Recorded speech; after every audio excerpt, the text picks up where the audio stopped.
नमस्कार मित्रांनो, तुम्हा सगळ्यांचं पुन्हा एकदा माझ्या यूट्यूब चॅनलवर मी मनापासून स्वागत करते. आजच्या व्हिडिओमध्ये आपण संकलित मूल्यमापन म्हणजे द्वितीय सत्र याची परीक्षा जवळ आली मित्रांनो. त्या दृष्टीने आपण सराव पेपर सोडवून घेत आहोत. हा तुमच्या सिलेबसवर आधारित पेपर आहे. जेणेकरून येणाऱ्या परीक्षेत तुम्हाला जास्तीत जास्त गुण मिळावे यासाठी आपण सराव करून घेत आहोत. हा पेपर आहे इयत्ता 5वीचा. विषय असणार आहे गणित आणि गुण आहेत 50. चला तर मग सुरुवात करूया. बघा, पहिले तुम्हाला तोंडी प्रश्न विचारले जाणार आहेत. 1 ते 100पर्यंतचा हा संख्यांचा तक्ता आहे. त्यात तुम्हाला प्रश्न विचारला आहे. बघा, तक्त्यातील मूळ संख्यांना गोल करा. तुम्हाला मूळ संख्या माहिती पाहिजे. 2, 3, 5, 7 याप्रमाणे तुम्हाला मूळ संख्या शोधायच्या आहेत. 9ने विभाज्य असणाऱ्या संख्यांना अशी खूण कर, म्हणजे गुणाकाराची खूण कर. तर 9ने विभाज्य म्हणजे 9च्या पाड्यात येणाऱ्या संख्या. चौरस संख्यांना चौकोन कर म्हणजे काय, वर्ग संख्यांना. आणि बेरीज 13 येईल अशा 3 जोड्या शोध, ज्या 2 संख्यांची बेरीज 13 येईल. असे तुम्हाला दोंडे प्रश्न विचारले जाणार आहेत. त्या दृष्टीने तुम्ही तयारी करायची आहे. पुढे अगदी सोपे प्रश्न आहेत. 48चं विभाजक, 50चे विभाजक सांगा. 4 रुपये म्हणजे किती पैसे. आता 1 रुपये म्हणजे 100 पैसे, तर 4 रुपये म्हणजे 400 पैसे. 2 किलोग्रॅम म्हणजे किती ग्रॅम. 1 किलोग्रॅम म्हणजे 1000 ग्रॅम, तर 2 किलोग्रॅम म्हणजे 2000 ग्रॅम. 4ने विभाज्य असणाऱ्या 4 संख्या म्हणजे 4च्या पाड्यात येणाऱ्या 4 संख्या लिहायच्या आहेत. विभाज्यतेच्या कसोट्या काय आहेत. विभाज्यते 2ची कसोटी काय आहे, तर ज्या संख्येच्या एकक स्थानी 0, 2, 4, 6, 8 यापैकी एखादा अंक असेल तर त्या संख्येला 2ने पूर्ण भाग जातो. ही झाली 2ची कसोटी. 3ची काय आहे, येणाऱ्या दिलेल्या संख्येच्या अंकांची बेरीज ही 3च्या पाड्यात जर येत असेल तर ती 3ने विभाज्य असतात त्या संख्या. 5ची काय आहे, ज्या संख्येच्या एकक स्थानी 0 किंवा 5 असतो त्याला 5ने पूर्ण भाग जातो. त्या एकक स्थानी 0 ही संख्या असते ती 10ची विभाज्य संख्या असते. याप्रमाणे तोंडी प्रश्न सोडवायचे आहेत आपल्याला. वळूया पुढच्या प्रश्नांकडे. तर ही तुम्हाला लेखी चाचणी आहे. तर बघा, प्रत्येक प्रश्नाला 1 गुण असून प्रश्न क्रमांक 10 सी या प्रश्नाला 2 गुण आहेत. ही टीप दिलेली आहे. बघा, पहिला म्हणजे तिसरा प्रश्न आहे. संख्या अंकातली काय संख्या आहे, 4212. तर लिहायचं आहे 4212 या पद्धतीने ती संख्या लिहिली जाणार आहे. संख्या अक्षरातली काय आहे ती 8189 याप्रमाणे तुम्हाला अक्षरात लिहायचं आहे. तुम्ही छान अक्षर काढायचे मित्रांनो. बघा, 3 मधला सी प्रश्न आहे. काय तर वजाबाकी करायची. 9002मधून 4948 तुम्हाला वजा करायचे. कसे करणार बघा. आता पहिला एकक या स्थानापासून सुरुवात करत असतो मित्रांनो आपण. 2त 8 जातील का, नाही जाणार. शेजारी हच्चा घेऊ. 0 आहे, त्याच्या शेजारी हच्चा 0 आहे, तर आपण 9कडनं 1 हच्चा घेतला. 9ने 1 हच्चा दिल्यामुळे इथे काय किती उरतील मित्रांनो 8. इथं झाले 10. आता 10ने 1 इकडं हच्चा दिला म्हणून इथे उरतील 9. इथं झाले 10. आता 10ने 1 हच्चा इकडं दिला म्हणून इथे उरतील 9. आता बघा, इथे झाले 12. बरोबर. बघा, 12तनं 8 गेले 4. आता बघा, इथे 9 होते. 9तनं 4 गेले 5. 9तनं 9 गेले 0 आणि 8तनं 4 गेले उरले 4. उत्तर काय येईल मित्रांनो आपल्याला 4054. बेरीज अगदी सोपी आहे. 9 आणि 5 झाले 14. 14शी 4 हच्च्याला 1. हच्च्याचा 1 आणि 9 झाले 10. 10शी 0 हच्च्याला 1. 9 1 अधिक 3 झाले 4. 4 आणि 9 झाले तुमचे 13. 13शी 3 हच्च्याला 1. तर 8 अधिक 1 झाले 9. 9 अधिक 1 10. उत्तर काय येईल मित्रांनो 10304. आता बघा, विस्तारित रूपावरून संख्या लिहायची. काय आहे 8500 अधिक 4 आहेत. तर कशी लिहिणार ती 8504 या पद्धतीने लिहू शकतो. वळूया पुढच्या प्रश्नाकडे. आहे गणिती स्वरूपात लिहा.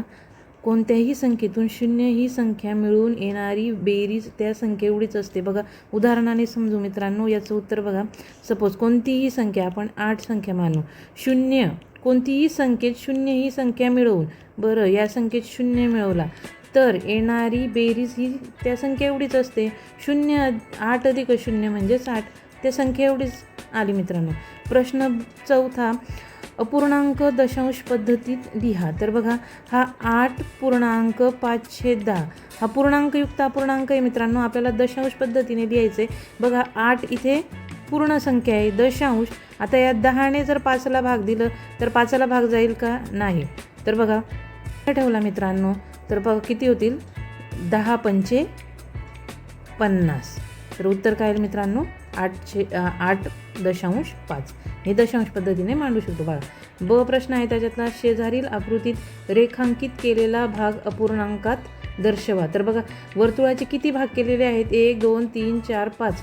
5 पैकी किती भाग रंगवलेले आहेत? 2. तर 5/2 हे त्याचं उत्तर होईल मित्रांनो. पुढे बघा, तर बघा सी प्रश्न आहे, खालील अपूर्णांकांच्या चौकटीत लहान मोठे किंवा बरोबर योग्य चिन्ह वापरा. तर बघा इथं काय आहे मित्रांनो, जेव्हा 2 अपूर्णांकांचे अंश समान असतात, त्याचा छेद लहान असतो, तो अपूर्णांक मोठा असतो. येथे दोन्ही अपूर्णांकांचा अंश 10 आहे. पहिल्या अपूर्णांकाचा छेद 7 आहे आणि दुसऱ्या अपूर्णांकाचा छेद 13 आहे. तर मग छेद ज्याचा लहान असतो तो अपूर्णांक मोठा असतो. तर हे चिन्ह आपण तिथे वापरू शकतो. बघूया पुढचं. बघा 15ची 1/3 पट म्हणजे काय? तर बघा 15 गुणिला 1/3 डायरेक्ट गुणाकार करायचा आहे. बघा 15 1 15/3. आता 3ने 3 1 3 3 5 15. तर उत्तर काय आहे मित्रांनो? 5. 15ची 1/3 पट किती असेल? 5 असेल. वळूया पुढच्या प्रश्नाकडे. प्रश्न ही आहे, खालील अपूर्णांकाची वजाबाकी कर. तर बघा 5/8 वजा 2/8 करायचं आहे. तर यांचा काय आहे? छेद समान आहे मित्रांनो, म्हणून अंशाची काय होईल? वजाबाकी होईल. तर बघा 5तनं 2 गेले 3/8 म्हणजे 3/8 हे आपलं उत्तर असेल. इथं पण बघा छेद समान आहे. 9/15 अधिक 3/15 याच्यात छेद समान आहे म्हणून आपण 15 कॉमन घेतला. तर 9 अधिक 3 9 3 11 होतात, छेद 15. उत्तर काय आलं आपलं? 11/3. तर बघा पुढचा प्रश्न आहे, दशांश अपूर्णांकांची बेरीज करा. चला करूया मग. तर बघा किती? 86.16 असं लिहून घेऊ. नंतर 12.5. इथं लिहिताना व्यवस्थित दशांश चिन्ह हे एकाखाली एक आले पाहिजे मित्रांनो, या पद्धतीने लिहून घ्यायचं असतं. तर बघा बेरीज करायची आहे. 6 अधिक 0 6, 1 अधिक 5 6, 7 अधिक 2 9 आणि 8 अधिक 1 9. उत्तर काय आलं मित्रांनो आपलं? 99.66. तसंच वजाबाकी करणार आहोत. बघा 94.65 आणि 25.45. दशांश चिन्ह हे एकाखाली एक आले पाहिजे. वजाबाकी करतो मित्रांनो. 5तनं 5 गेले 0, 6तनं 4 गेले 2, 4तनं 5 जातील का? नाही. इकडनं हातच्या घेऊ. बघ 9ने हातच्या दिला किती झाली? इथे 14 झाले. 9ने 1 इकडं दिल्यामुळे इथे 8 उरले. 14तनं 5 गेले 9 आणि 8तनं 2 गेले 6. तर उत्तर काय आलं? 69.20 किंवा 69.2 तुम्ही मानू शकतात. वळूया पुढच्या प्रश्नाकडे. तर बघा पुढचा प्रश्न आहे मित्रांनो, 428.57 या संख्येतील 5 या अंकाची स्थानिक किंमत पहा. तर बघा याचं उत्तर येणार आहे मित्रांनो 0.5 किंवा काय येईल याचं उत्तर? 5/10. तर बघा या संख्येत 5 हा अंक दशांश चिन्हाच्या उजवीकडे पहिल्या स्थानावर आहे, त्यामुळे त्याची स्थानिक किंमत ही 5/10 किंवा म्हणजेच 0.5 येईल. बरोबर. बघा प्रश्न 5व्याकडे वळूया मित्रांनो. 1 ते 100 पर्यंतची सर्वात लहान व सर्वात मोठी मूळ संख्या यांची बेरीज करा. तर तुम्हाला इथे मूळ संख्या माहीत असणं गरजेचं आहे मित्रांनो. सगळ्यात लहान आहे कोणती आहे? सगळ्यात लहान आहे 2 आणि मोठी आहे मित्रांनो किती? तर ती आहे 97. तर 2 अधिक 97 बरोबर 99 हे त्याचं उत्तर असेल. ब प्रश्न पहा, पुढीलपैकी 5ने विभाज्य संख्यांना गोल करा. तर बघा 5ने विभाज्य म्हणजे काय? तुम्हाला विभाज्यतेची कसोटी माहिती पाहिजे. तर 5ची विभाज्यतेची कसोटी काय सांगते? ज्या संख्येच्या एकक स्थानी 0 किंवा 5 असेल त्या संख्या 5ने विभाज्य असतात. बघा एकक स्थानचा विचार करायचा आहे. 5 आहे 2 आहे त्यामुळे ही नाही. नंतर 20 तर 0 आहे म्हणून जाईल याला भाग, याला नाही जाणार. इथं 5 आहे म्हणून जाईल, 66ला जाणार नाही. पुढे पहा प्रश्न 6वा आहे, आकृतिबंध पूर्ण करा. तर हा आकृतिबंध तुम्हाला पूर्ण करायचा आहे. तर आकृतिबंध पूर्ण करताना बघा पहिल्या याचा विचार केला तर इथे पहिलं पद शेवटी जाते मित्रांनो. हा असा आकृतिबंध तयार झालेला आहे. तर इथं बघा पहिलं पद शेवटी जाईल म्हणजे ही गुणाकाराची फुली येईल आणि मग मायनस आणि प्लस, हा त्याचा आकृतिबंध होईल. तर पुढील आकृतिबंध पूर्ण करा. तर बघा हा काय आहे मित्रांनो, 12चा पाढा आहे. बघा 12 1 12, 12 2 24, 12 3 36, 12 चौकटे 4, 12 पंचे 60, 60 हे त्याचं उत्तर येईल. आता प्रश्न 7वा पहा. प्रश्न 7वा काय सांगतो, आईने दादाला 40 रुपये दिले, बाबांनी दादाला 75 रुपये दिले, तर आता दादाकडे एकूण किती रुपये झाले? तर बघा आईने किती दिले? 40 दिले. बाबांनी किती दिले त्याला? बाबांनी किती दिले? ते दिले 75. मग आपल्याला काय एकूण रक्कम काढायची, म्हणजे काय होईल? दोघांची बेरीज होईल. तुम्ही व्यवस्थित लिहून घ्या मित्रांनो. इथं एकाखाली 1 40. तेव्हा 40 0 अधिक 5 5 आणि 4 अधिक 7 झाले 11. तर दादाकडे एकूण किती रक्कम झाले? 115 रुपये झाले. तुम्ही मांडणी व्यवस्थित करायची आहे मित्रांनो. हे मी तुम्हाला समजावं म्हणून मी या पद्धतीने सोडून देत आहे. पुढचा प्रश्न पहा. ब, एका पुस्तकाची किंमत 210 रुपये आहे, तर अशा 42 पुस्तकांची किंमत किती? एक पुस्तक कितीला आहे रे? 210 रुपयाला. तर 42 पुस्तकं कितीला? तर काय करणार? 210 गुणिला 42 हा गुणाकार तुम्ही सोडवायचा आहे मित्रांनो. बरोबर. आता पुढे पाहूया. सी, प्रवीणला 14,850 रुपयांचा टी व्ही घ्यायचा आहे. त्याच्याजवळ 13,955 रुपये आहेत. तर टी व्ही घेण्यासाठी त्याला आणखीन किती रक्कम लागेल? तर आपल्याला काय करायची आहे मित्रांनो, इथे वजाबाकी करायची आहे. तर बघा 14,850 वजा 13,955 वजाबाकी करूया. शून्यातनं 5 जात नाही, इकडनं हातच्या घेतला 10 झाले, इथे 4 झाले, 10तनं 5 गेले 5, 4तनं 5 जात नाही म्हणून इकडनं हातच्या घेतला 1, इथं राहिले 7, 14तनं 5 गेले उरले 9, तर 7तनं 9 जाणार नाही, परत इकडनं हातच्या घेतला 17 झाले, 17तनं 9 गेले मित्रांनो, तर किती उरले? 8, इथे 3 उरले, 3तनं 3 गेले 0, 1तनं 1 गेले 0, तर त्याला आणखीन किती रुपये लागतील? 895 रुपये लागतील. एक अर्धा लिटर दुधाला, पुढचं गणित पाहतो आपण, अर्धा लिटर दुधाला 22 रुपये लागतात, तर 7 लिटर दुधाला किती रुपये लागतील? तर बघा अर्धा लिटर दुधाला किती रुपये लागतात मित्रांनो? 22 रुपये. तर 1 लिटर दुधाला किती लागतील? 44 रुपये. मग 7 लिटर दूध कितीचं येईल? तर 44 गुणिला 7. 7 1 7 7 2 14 7 1 1 7 चोक 28 8 चला 2 7 चोक 28 28 2 30, तर किती? 308 रुपये लागतील. वळूया पुढच्या प्रश्नाकडे. प्रश्न 8, गुणाकार करायचं आहे मित्रांनो. तर बघा इथं डायरेक्ट गुणाकार करूया. 8 6 1 6 6 1 6 sin 2 12 sin 3 18 6 चोक 24 6 पंचे 30 6 6 36 sin 7 बेचा 6 8 48 8 हच्च्याला 4 6 1 6 6 आणि 4 10 10 0 च्याला 1 6 1 6 sin 2 12 sin 3 18 18 आणि 1 19, उत्तर आलं 1908. परत त्याच पद्धतीने हे पण सोडवायचे. तुम्हाला 12चा पाढा पाठ असेल ते तुम्ही सोडवायचे. बघा 186 भागीला 6, तर बघा 6ने एकाला भाग जाणार नाही, तर 2 संख्यांचा विचार करूया. 18, तर साइन 3 18 वजाबाकी केली 0 0 6 घेतला 6 1 6, कितीचा भाग गेला मित्रांनो? 31चा.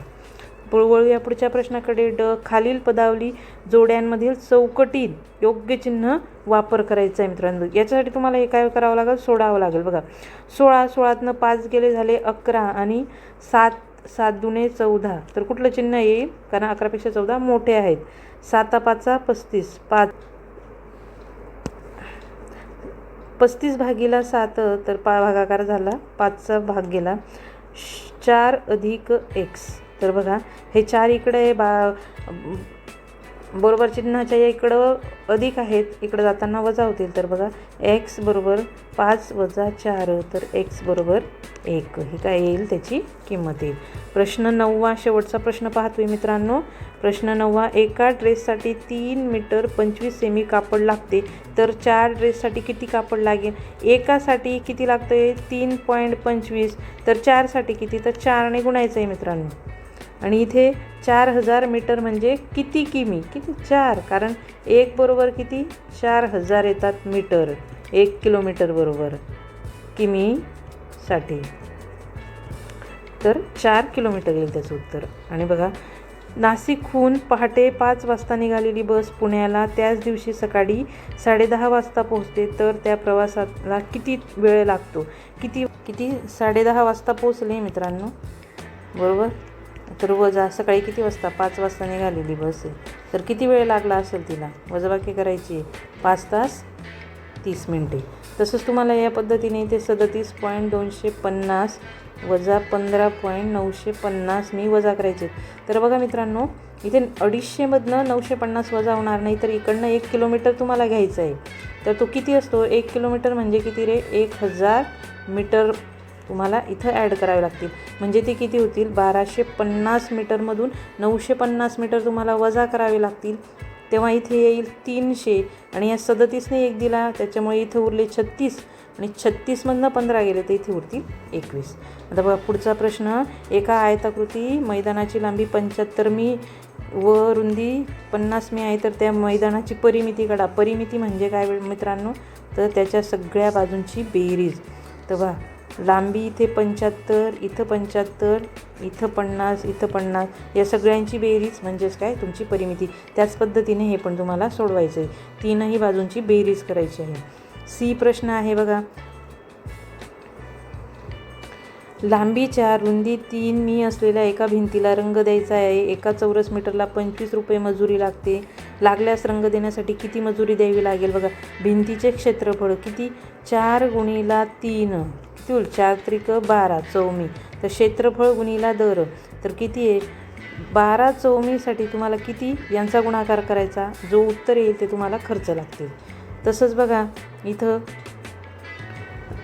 त्या आकृतीच्या मोकळ्या भागात त्याच मापाचे आणखीन किती चौकोन बसतील? तर किती चौकोन बसतील मित्रांनो?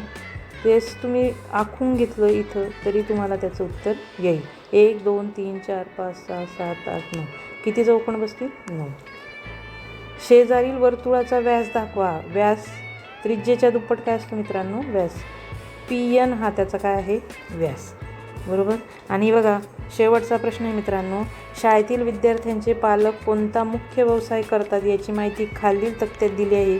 10 विद्यार्थ्यांसाठी एक चित्र हे प्रमाण घेऊन त्या माहितीचा चित्रलेख पूर्ण करा. तर बघा 10साठी एक. आता सरकारी किती करतात? 70. तर मग इथे किती? 7 येतील. 30 म्हणजे इथे किती येतील? 3. तुम्ही या पद्धतीने व्यवस्थित काढून घ्यायचे. चला तर मित्रांनो आजच्या व्हिडिओमध्ये इथेच थांबूया. व्हिडिओ आवडल्यास लाईक शेअर कमेंट करायला विसरू नका मित्रांनो. स्पष्टीकरण दिल्यामुळे मित्रांनो हा जवळजवळ व्हिडिओ 10-15 मिनटाच्या पुढे गेलेला आहे, परंतु हा व्हिडिओ रेकॉर्ड करायला मला बराच वेळ लागलेला आहे. त्याच्यामुळे तुमच्या परीक्षेला नक्कीच या प्रश्नांची तुम्हाला मदत होणार आहे. म्हणून व्हिडिओला लाईक शेअर कमेंट केल्याशिवाय जाऊ नका. व्हिडिओ पाहिल्याबद्दल तुम्हाला सगळ्यांच्या मनापासून धन्यवाद.